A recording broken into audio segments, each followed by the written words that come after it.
If you run in Democrat circles, particularly on social media, then you've seen this line about 20 million missing votes this year. What happened?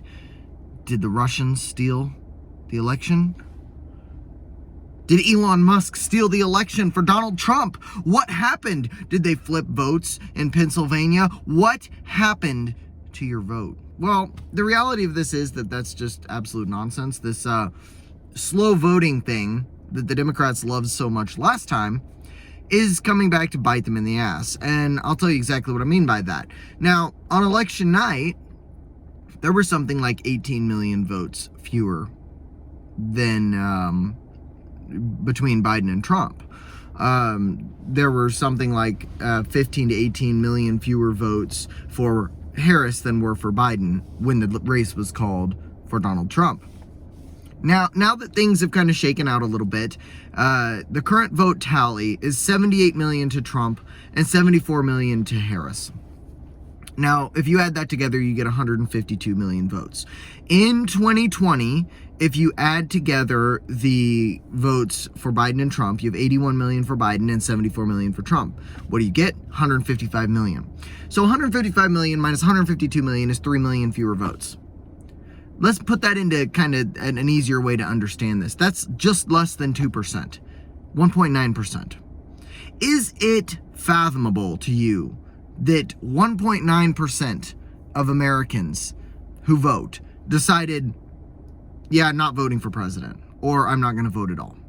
I personally know several people that didn't vote for the president, but they voted for everything else on the ticket. That's very common. In fact, in Arizona, Kari Lake has over 100,000 more, like somewhere like 150,000 more votes than Kamala Harris did. The Democrat gubernatorial candidate has more than that, 170,000 more than Harris. So it's very evident that there were people in these states that voted down ticket but didn't vote for the governor or for the president. So if this is a Democrat voter, we're talking about Democrat voters, that there's fewer probably. If we're talking about Democrat voters, so in just the state of Arizona, you've accounted for 100,000, more than 100,000, almost 200,000 of those 3 million votes that went to a Democrat governor but did not go to Kamala Harris. So that person did indeed show up to vote. They just didn't vote for Kamala for president. So there you go. There, right there is where, 170,000 of those 3 million votes went. What is that? About, what? 1/3, 2/30, so 15th of that. So 14 other states having that sort of a discrepancy, and you've found those other votes.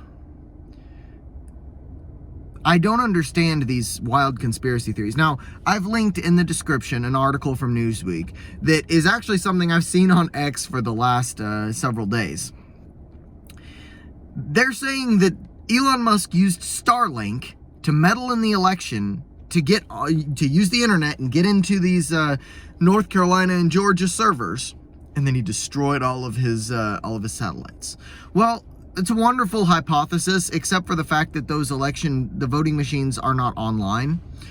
So how StarLink could have affected them is beyond me.